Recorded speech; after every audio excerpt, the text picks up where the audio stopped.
The door exploded open. Rain hammered the wooden floor as a child stumbled into the Iron Chapel roadhouse, soaked to the bone, eyes wild with terror that no 8-year-old should ever know. 30 leather-clad bikers turned as one, beer bottles frozen halfway to lips, conversation dying mid-sentence. The jukebox seemed to sense the shift, fading to nothing. She stood there, tiny frame shaking, water dripping from her braided hair, scanning the room with the desperation of prey searching for sanctuary. Her gaze locked onto one man, broad-shouldered, eagle tattoo stark against his neck, grease still under his fingernails from an afternoon of engine work. She ran. Not away. Toward him. Her small hands grabbed his leather vest with a grip that turned her knuckles pale. The words that fell from her trembling lips made the temperature drop 10 degrees. Please, you have to hide me from my dad. Before anyone could react, before questions could form, one of the bikers grabbed the backpack sliding off her shoulder. The contents spilled across the scarred wooden table. A voice recorder with its red light still blinking. Photographs of medical documents marked with names and dates. Bundles of cash rubber-banded tight. A thumb drive labeled in careful handwriting. And there, among the evidence of something terrible, a stuffed wolf clutched in a child's desperate grip through too many frightened nights. The man with the eagle tattoo was Hendrix Madigan. Everyone called him Rook. 47 years of hard living etched into a face that had seen 3 tours in Afghanistan, buried friends in flag-draped coffins, and came home to find that the real war was learning to live with the ghosts. He opened the Iron Chapel 5 years back, a refuge for men who wore their scars on the outside because the ones inside were too heavy to bear alone. The Phantom Riders Motorcycle Club wasn't just brothers on bikes, it was the family that formed when blood relatives gave up or never cared in the first place. They ran a legitimate repair shop, mostly. Fixed motorcycles, restored classics, helped veterans get back on their feet. But everyone in Cedar Ridge, Montana knew the Phantom Riders had a reputation. You didn't cross them. More importantly, you didn't hurt the helpless anywhere near them. Rook operated in absolutes, you protected those who couldn't protect themselves, or you answered for it. Tonight was supposed to be routine. Beer, brotherhood, planning the annual Veterans Charity Ride. Normal. Safe. Then she arrived. Rook's voice came out low, controlled, the tone of a man who talked down suicide bombers and knew that calm was a weapon. What's your name, little one? Her answer came between shaking breaths. Bryn. Bryn Harlow. My mama was Sienna. She told me to find the man with the eagle tattoo. She said you keep your word. Something shifted in Rook's expression. A memory surfacing from 6 months ago, a broken-down sedan on Highway 89, a woman with nurse's scrubs and haunted eyes, his hands covered in grease as he fixed her alternator. The way she'd looked at him, like she was measuring something invisible. The note she'd pressed into his palm before driving away, if something happens to me, there's a little girl who will need someone who actually keeps their word. He'd kept that note. Didn't know why. Now this child stood before him, and everything made terrible sense. Diesel, Rook's lieutenant and a man whose scarred hands had held dying friends in Fallujah, stepped forward. 6'4" of muscle and ink, with eyes that went soft when kids were involved. Boss, maybe we should call someone. Child Services, police. Bryn's reaction was immediate and visceral. She pressed herself against Rook's chair, voice rising to something close to panic. No. You can't. They're all bad. They killed Mama and now they want to kill me too. The roadhouse went silent. Even the rain seemed to pause. Diesel knelt down, making himself smaller, less threatening. Sweetheart, who killed your mama? The child's voice dropped to a whisper, but in that quiet room, everyone heard. The doctor. The sheriff. The man in the nice suit. My daddy watched them do it, and he didn't stop them. Diesel had already opened the backpack during the commotion, contents scattered under the dim lights. Now he held up one of the photographs. Medical charts from Cedar Ridge Medical Center. Patient names, dates of death, causes listed as natural or complications. But someone had written notes in the margins with a pen that pressed hard enough to nearly tear through the paper. Healthy organs harvested. No family consent. Suspicious rapid decline. Rook picked up another document, financial transactions, money moving from offshore accounts to names he recognized. Respected names. Doctors. Officials. People who sat in church pews on Sunday and smiled at their neighbors. Then Diesel pressed play on the voice recorder. A woman's voice filled the iron chapel, shaky but determined, the sound of someone who knew she was running out of time. My name is Sienna Harlow. I'm a trauma nurse at Cedar Ridge Medical Center. If you're hearing this, I'm probably dead. The bikers stood frozen, caught in the gravity of a dead woman's testimony. My husband Garrett works with a man named Preston Vale. They forced me to help them steal from the hospital, but it's so much worse than that. They're not just stealing drugs. They're murdering patients and harvesting their organs. I've documented 43 victims in 18 months. I tried going to the police, but Sheriff Kramer is part of it. I tried the state medical board, but the inspector is on their payroll. Her voice cracked, raw emotion bleeding through. They're killing people, vulnerable people, people with no one to fight for them, and they're selling their organs for hundreds of thousands of dollars. Dr. Hollis Benedict, the chief of surgery, he deliberately causes brain death in patients who have healthy organs and poor family support. I watched him do it. I have proof. The recording continued, each word landing like a hammer. I'm making this for my daughter, Bryn. Baby, if you're hearing this, Mama tried to protect you. Find the biker with the eagle tattoo. His name is Rook. I met him once, and I saw something in his eyes I haven't seen in years, honor. He'll keep you safe when I can't. Silence swallowed the room when the recording ended. 30 hardened men stared at a child who just played her mother's voice from beyond the grave. Rook's jaw worked, muscle ticking. Bryn, look at me. She raised her eyes, and he saw trauma there, the kind that carved itself into a soul and never fully healed. Did you see what happened to your mama? Her nod was small. Then the words came, flat and rehearsed, like she'd repeated them to herself 1,000 times to make them real. 4 weeks ago. Late night. I was supposed to be asleep, but I heard Daddy on the phone. He was crying. I went to the attic crawlspace where I could see down into the garage. The roadhouse felt like it was holding its breath. A black car came. 2 men got out. One wore a suit, expensive. The other was Dr. Benedict from the hospital. They were angry at Mama.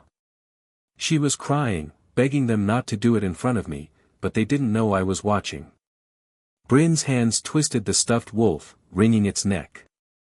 They made her drink something. She tried to fight, but Daddy held her arms.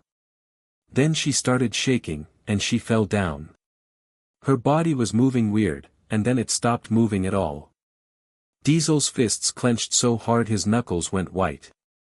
Bryn continued, voice getting smaller. The man in the suit checked her neck. Then he said, the nurse knew too much. We can't have people documenting our work. Dr. Benedict made a phone call. He said there was a cardiac event, a 38-year-old female. The sheriff came really fast. He signed papers without even looking at Mama. They took her away in a black bag. Tears tracked down her face, but her voice stayed steady, like she'd cried herself dry weeks ago. Daddy saw my wolf on the stairs after they left. He knew I'd been there. He's been nice to me since then, really nice, but wrong nice. Scared nice. 3 days ago, I heard him on the phone again. He told Preston, that's the suit man, he told Preston he couldn't hurt me. And Preston said if Daddy couldn't handle his own daughter, he'd send someone who can. That's when I ran. I walked for hours in the dark until I found this place. Rook's decision crystallized in that moment, sharp and absolute. He turned to Diesel. Take her to the back office. Triple lock it. Nobody gets through that door unless I say so. Bryn grabbed Rook's hand, desperation flooding back. Are you going to give me to them? He knelt down to her eye level, and his voice carried the weight of every promise he'd ever kept. Your mama trusted me to protect you. I don't break promises, especially not to brave little girls who've already lost everything. You understand me? The first flicker of hope sparked in her eyes. Yes, sir. Diesel scooped her up like she weighed nothing and headed for the back room. That's when Wraith burst in from outside, his prison tattoos stark against his neck. Boss, we got company. 4 vehicles just pulled in. Black SUVs, tactical grade. Plus Sheriff Kramer's patrol car and 2 others. Through the rain-streaked windows, figures emerged. Men in tactical gear moving with military precision. Then a Mercedes, pristine and expensive, out of place in this gravel parking lot. And there, being pushed forward by a man in a suit that cost more than most people's monthly rent, was Garrett Harlow. Broken. Defeated. A puppet with cut strings. The man in the suit radiated control. Mid-50s, silver hair perfect despite the rain, smile that belonged on a shark. Preston Vale had arrived. The roadhouse erupted into controlled chaos. Bikers moved to defensive positions with the efficiency of men who'd done this before. Weapons appeared from hidden compartments, guns, bats, chains. Whatever it took. Rook's voice cut through the noise. Everyone stays calm. We're not shooting first. But we're sure as hell not rolling over either. This is where we see what people are really made of. If this story is gripping you, hit that like button and share it with someone who needs to hear a story about real courage. Subscribe so you don't miss what happens next, because this is about to get intense. Comment below about a time you had to stand up for someone who couldn't stand up for themselves. Preston Vale entered the Iron Chapel like he owned it, confidence rolling off him in waves. Behind him came Sheriff Kramer, hand resting on his weapon, eyes not quite meeting anyone's gaze. Dr. Benedict followed, sweating despite the cold, nervous energy vibrating off him. Garrett Harlow stumbled in last, and 6 armed contractors in tactical gear fanned out. The bikers formed a wall, leather and muscle blocking their path. Preston's voice was smooth, practiced, the tone of someone who'd bought his way out of every problem he'd ever encountered. Mr. Madigan, I presume. I'm Preston Vale. There's been a misunderstanding. A disturbed child has run away from her grieving father. He gestured to Garrett, who flinched. The poor girl's mother recently passed from a tragic heart condition. The child has been experiencing delusions, saying terrible things. We're simply here to bring her home where she can receive proper psychiatric care. Rook didn't move, didn't blink. Funny thing about that story. Doesn't match what I've been hearing. Preston's smile tightened a fraction. Mr. Madigan, I don't think you understand the situation. Sheriff Kramer has legal custody orders. Dr. Benedict is prepared to evaluate the child's mental state. This can be handled smoothly, or it can become very complicated for you and your organization. The threat hung in the air like smoke. Rook took 1 step forward. The temperature dropped. Or what? Preston's eyes drifted to the table where Bryn's backpack contents were still scattered. His composure cracked for just a second, a flicker of panic quickly smoothed over. I see the child brought her belongings. Mr. Madigan, I'm a reasonable man. Let's say $100,000 for your trouble. The child, her things, and we all forget this unfortunate incident ever happened. Even Sheriff Kramer looked uncomfortable at how quickly Preston moved to bribery. Rook picked up the voice recorder, held it up like evidence in a trial. You want to tell me what the mercy protocol is, Preston? Or should I play the recording where you and the good doctor discuss which patients have the most valuable organs? Dr. Benedict's face went gray. The sweat on his forehead wasn't from the heat anymore. Preston's mask finally dropped. The smooth executive vanished, replaced by something cold and calculating and very, very dangerous. You have no idea what you're interfering with, Mr. Madigan. That evidence belongs to me. The child belongs to her father. If you don't hand both over right now, I'll have this entire establishment burned to the ground with federal charges that will put every man here in prison for the rest of their lives. Then Garrett Harlow did something unexpected. He spoke. She knows. Oh God, Bryn knows everything. She saw us kill Sienna. We can't let her tell anyone. His voice cracked, tears streaming down his face. Preston, please, maybe we can just let her go. She's just a kid, she's my daughter, I can't. Preston's hand shot out, grabbed Garrett by the throat, slamming him against the wall. Pull yourself together. The girl is a liability. She has evidence that could cost us billions. She dies tonight, along with anyone stupid enough to protect her. He said it. Out loud. In front of witnesses. Admitted he planned to murder a child. Rook's voice came out like gravel scraping concrete. Get out of my clubhouse. Now. Preston and his people retreated, but not far. They took positions outside, vehicles blocking the exits, surrounding the Iron Chapel. Wraith reported from the window. Boss, they're setting up for a siege. No one's getting in or out without a fight. Rook called over Hammer, his VP and strategic thinker. Former Marine, 2 tours in Iraq, the kind of man who saw 3 moves ahead. Options? Hammer spread a mental blueprint. We've got supplies for maybe 3 days. 2 exits, both covered. We could shoot our way out, but with the kid. He didn't finish. They all knew. Bryn couldn't be anywhere near a firefight. Rook made a decision. We need to know what we're really dealing with. Get me everything on that thumb drive.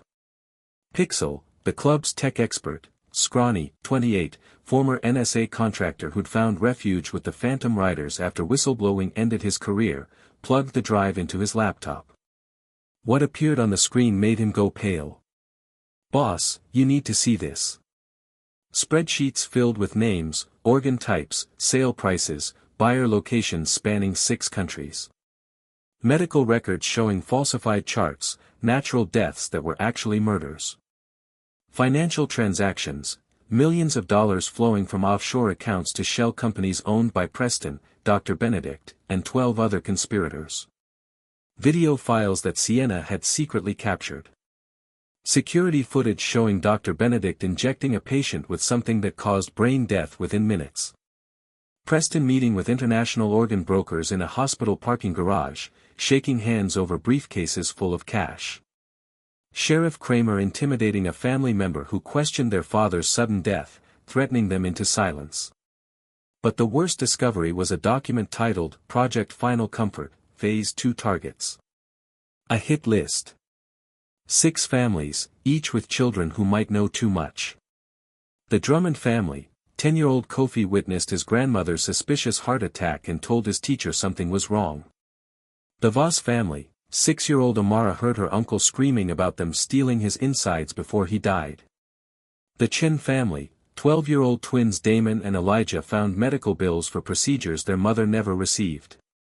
The Paxton family, 9-year-old Zara recorded her father's last words begging the doctor to stop. The Quinn family, 8-year-old Malik had nightmares about the needle man who came for his sister. The Brennan family, 11-year-old Neve took photos of suspicious people following her family since her brother's death. Each child marked with a date. Scheduled accidents. The earliest was tomorrow. Hammer voiced what everyone was thinking. Boss, if we hand over the girl and the evidence, maybe Preston leaves us alone. The club survives. Diesel slammed his fist on the table hard enough to make bottles jump. We hand over an 8-year-old to be murdered? That's who we are now. Wraith cut in, voice tight. We're outlaws, not child killers. There's a line. But Hammer pressed, playing devil's advocate because someone had to. If we protect her, we're we're going to war with people who have unlimited resources. Preston has law enforcement, prosecutors, doctors, private military. He can make us disappear legally. And even if we survive, what about these 6 other families? We can't protect them all. The weight of impossible choices pressed down on everyone. Rook stood and walked to the back office, unlocked the triple-bolted door. Bryn sat on the floor, clutching her wolf, humming a lullaby in a voice so small it barely qualified as sound. She looked up when he entered, and those 2 old eyes studied him. Are you going to give me to them? Rook lowered himself to the floor across from her, eye level. Your mama gave you this backpack because she believed somebody would do the right thing with what's inside. Do you know what's on that thumb drive? She nodded, solemn. Proof that they're monsters. Mama said there are other kids like me. Kids whose families got hurt by the bad men. She said if we're brave enough to show the truth, maybe we can save them. Rook thought about his own daughter. Jasmine. Dead at 9 in a car accident caused by a drunk driver who got off with probation because he was a state senator's son. He thought about why he started Phantom Riders MC, to create a family that actually protected people instead of failing them. He thought about Sienna's note, the trust she'd placed in a stranger with an eagle tattoo. He extended his hand. Then we're going to be brave together. Deal? Her small hand gripped his, surprisingly strong. Deal. When Rook returned to the main room, his decision was carved in stone. We're not handing her over. And we're not just protecting her. We're saving all 6 of those other kids. His crew stared like he'd lost his mind. How, boss? We're surrounded, outgunned, up against an entire corrupt system. Rook pulled out a business card he'd kept for 2 years, never thinking he'd use it. Special Agent Marlo Vega, FBI Organized Crime Division. She'd been trying to build a RICO case against Phantom Riders since her assignment to Montana. He'd never cooperated, never given her anything, stayed just legal enough to avoid her reach. The irony wasn't lost on anyone, they were calling the woman who wanted to destroy them. The phone call was brief. Agent Vega, I have evidence of 43 murders. Organ trafficking. Corruption involving law enforcement and medical professionals. 6 kids scheduled to die in the next 72 hours unless you get here now. Silence. Then, I'll be there in 30 minutes. But Madigan, if you're lying to me. I'm not. And Agent Vega? Come armed. The people surrounding my clubhouse are trying to kill a child. Take a moment and really think about what you do in this situation. Would you risk everything to save innocent children? If this story is moving you, subscribe and turn on notifications so you never miss stories like this. Drop a comment with your thoughts, we read every single one, and your voice matters. Let's inspire each other. Agent Marlo Vega arrived with a 4-person tactical team, federal presence cutting through the siege like a knife. Preston's contractors didn't dare stop federal agents. Sheriff Kramer tried to intercept, voice tight with false authority. Agent Vega, there's been a misunderstanding. We're simply trying to return a runaway child. She cut him off with the precision of someone who dealt with corrupt cops before.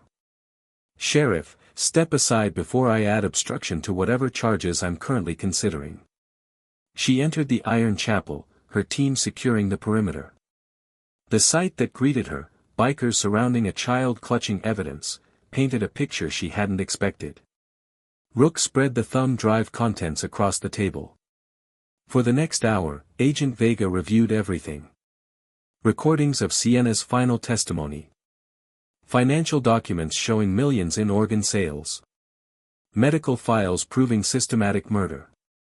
The hit list with 6 families marked for elimination. Her expression shifted from skepticism to horror to barely controlled rage. She looked at Rook with new respect and lingering suspicion. Why are you doing this? This evidence could put you in federal prison too. Your operations, they're all documented here. Rook glanced toward the back office where Bryn waited. Some things matter more than business. Vega studied him for a long moment, calculating, weighing. Then she made a decision. Here's what I can offer. Full cooperation, testimony, evidence, everything. In exchange, I'll recommend immunity for you and your club on all nonviolent charges. But you're done with illegal operations. You go legitimate or I come for you next. Hammer started to protest, but Rook held up his hand. What about the girl? And the other 6 families on that list? Vega's voice was steel. Federal protective custody immediately. All 7 children and their remaining family members. Teams deployed within the hour. Diesel leaned forward. And Preston Vale? Dr. Benedict? All of them? Vega's smile was sharp. With this evidence? They'll never see daylight again. I'm calling in every favor I have. U.S. attorneys, field offices in every state where transactions occurred, Interpol for international buyers. We're dismantling the entire network. Bryn appeared in the doorway, having heard voices. She approached Agent Vega cautiously. Will you really save the other kids? Mama died trying to stop the bad men. I don't want any more mamas to die. Vega knelt to her level, voice softening. I promise you, Bryn. No more mamas are going to die. And the people who hurt your mama are going to pay for what they did. The alliance formed in that moment, outlaws and federal agents, united by a common enemy and shared purpose. Protecting innocent children mattered more than jurisdictions or pride. Agent Vega coordinated with FBI field offices across 4 states. Each of the 6 families lived in different locations. Intel suggested Preston's people were already moving to execute Phase 2. They had less than 12 hours before the first scheduled accident. The plan split the rescues, FBI teams handling 3 families in major cities, Phantom Riders handling 3 in rural areas where Preston's corruption ran deepest. Rook's logic was sound. In small towns, strangers get noticed. We blend better than suits. And if Preston's people are already positioned, they won't expect bikers. Vega reluctantly agreed. But you follow operational protocols. No vigilante justice. By the book. Rook's smile was grim. Your book, our methods. Deal. She sighed. If this goes sideways, we never had this conversation. The Drummond rescue sent Rook, Diesel, and Wraith to rural Wyoming. They arrived at the farmhouse at 2 a.m. to find 2 vehicles on the access road, Preston's contractors already in position. Hand signals, old military training, surround and disable. They took out the contractors silently, non-lethal per the agreement. Rook approached the farmhouse and knocked. A grandmother answered with a shotgun.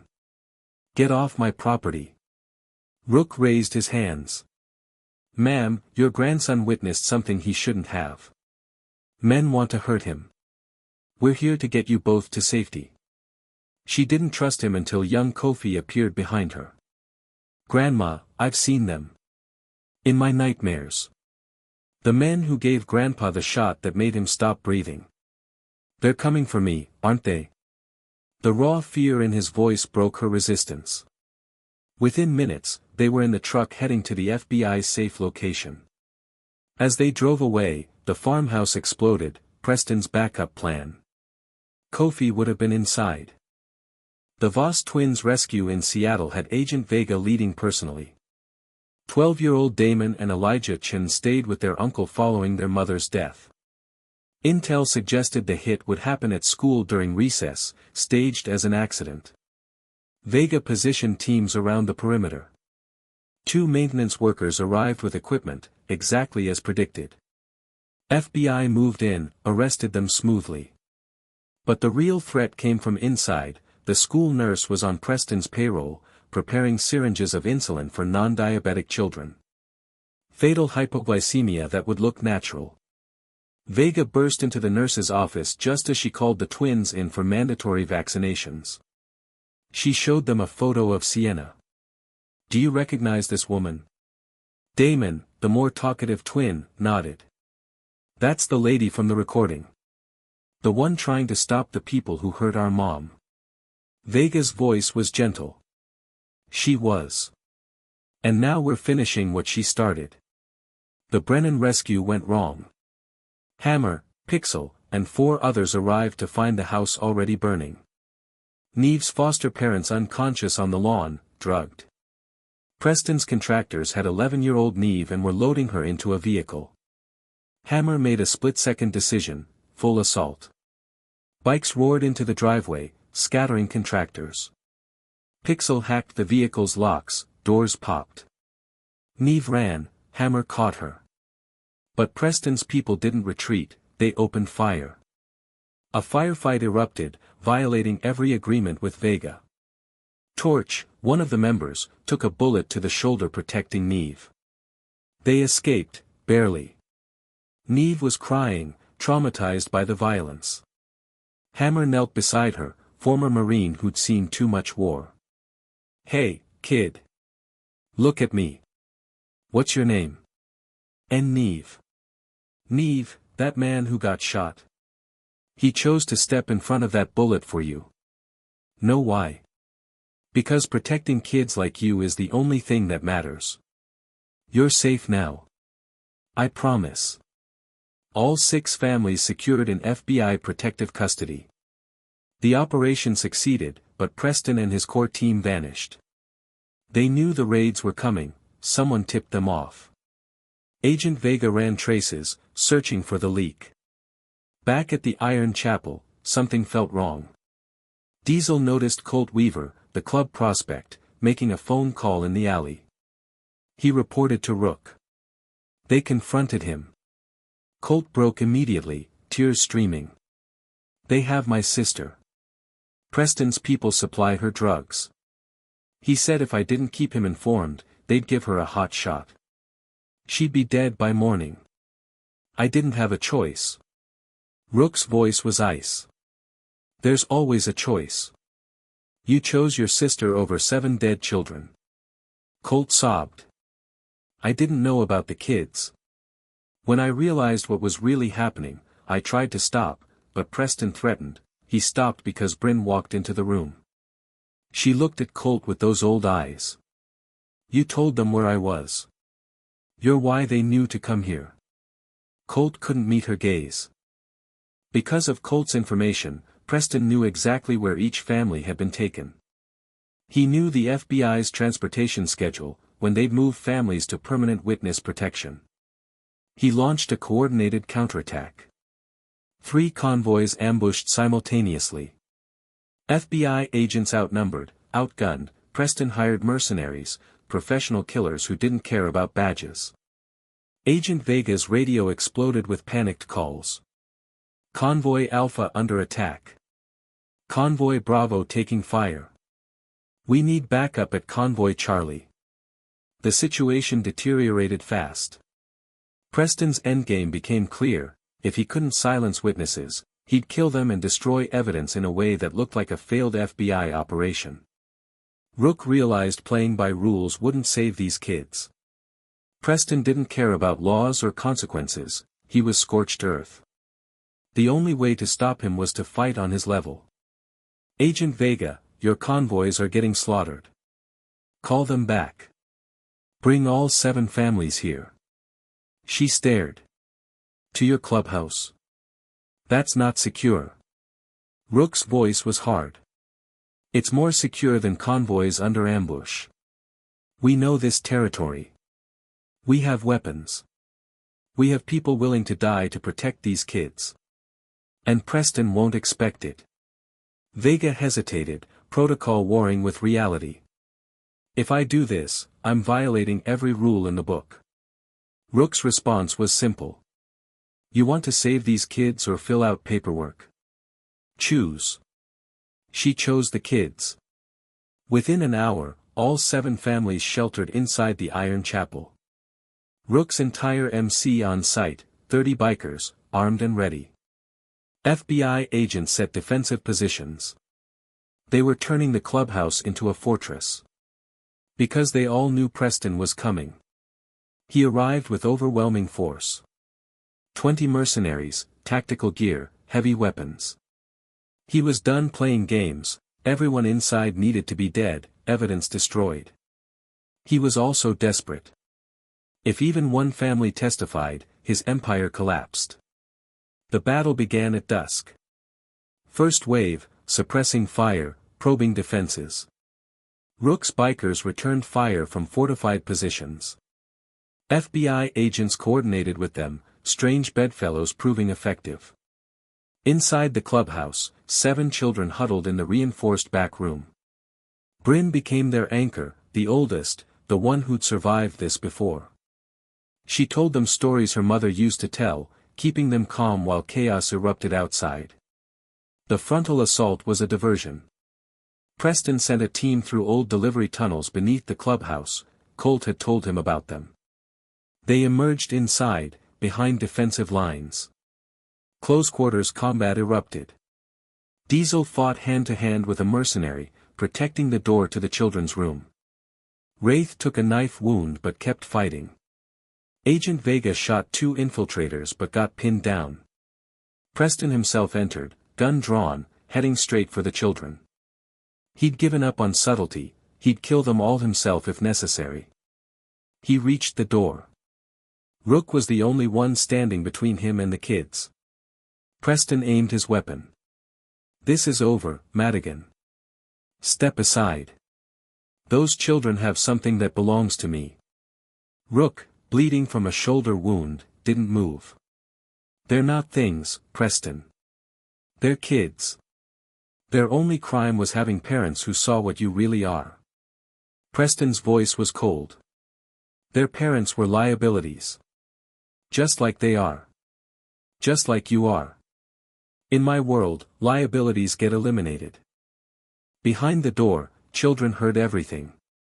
Bryn gripped her wolf, remembering her mother's words. "Find the man with the eagle tattoo. He'll keep you safe." Rook stepped forward, unarmed.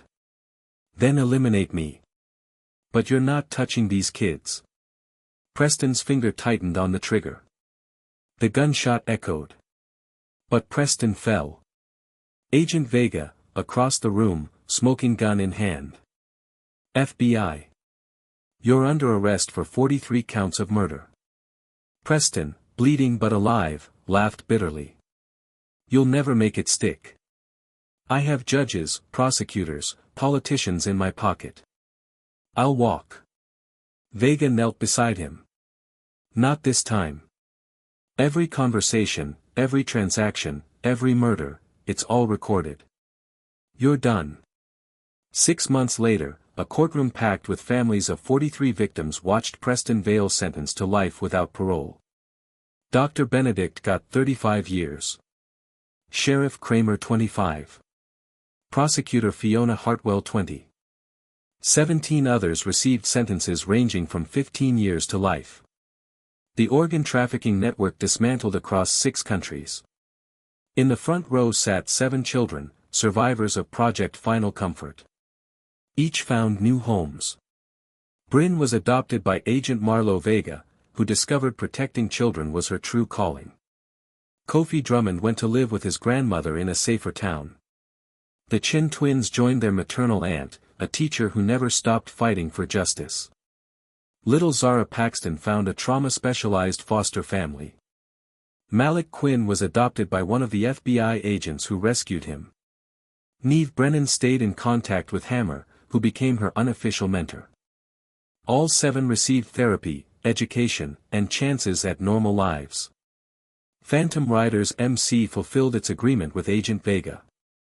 Fully legitimate now, motorcycle repair, veteran support services, community outreach. No more gray areas. Some members left, unable to adapt. But most stayed, discovering that protecting the vulnerable was more fulfilling than any criminal enterprise. Rook kept Sienna's note framed in his office. Someone who actually keeps their word. He started a foundation in her name, supporting families affected by medical malpractice and corruption. The little girl who ran into his clubhouse that rainy night changed everything. 1 year after the trial, Bryn visited the Iron Chapel with Agent Vega. Healthier, happier, starting to heal. She brought flowers for a memorial Rook built, a plaque listing all 43 victims, including Sienna Harlow. Rook knelt beside her. "Your mama was the bravest person I ever met. She knew what would happen, but she did it anyway to protect you and stop the bad men." Bryn's voice was small. "Agent Vega says I'm brave too. But I don't feel brave. I feel scared a lot." Rook smiled gently. "Being brave doesn't mean you're not scared. It means you do the right thing even when you're scared. You did that when you ran here. You trusted a stranger because your mama told you to. That's courage." She hugged him. "Thank you for keeping her promise. Before you go, we need you to do something. If this story touched your heart, if it reminded you that courage comes from unexpected places, hit that subscribe button and turn on notifications. Don't miss the next story that could inspire you. Share your thoughts in the comments, tell us about someone who protected you when you needed it most. Your story might inspire someone else. Like this video if you believe protecting the innocent matters more than anything. Let's build a community that stands for something real. People judge by appearances. They see leather and tattoos and assume villains. They see white coats and badges and assume heroes. But Sienna Harlow taught Rook something: honor isn't about what you wear or where you work. It's about what you do when someone helpless needs protection. 7 kids are alive today because a mother refused to stay silent, even though it cost her everything. And because a group of outlaws decided some things matter more than survival. 1 year later, Bryn laughed as she rode on the back of Rook's motorcycle, safely, with a helmet, Agent Vega watching nervously. Her stuffed wolf was secured in the saddlebag. She wasn't running anymore. She was flying. Free at last.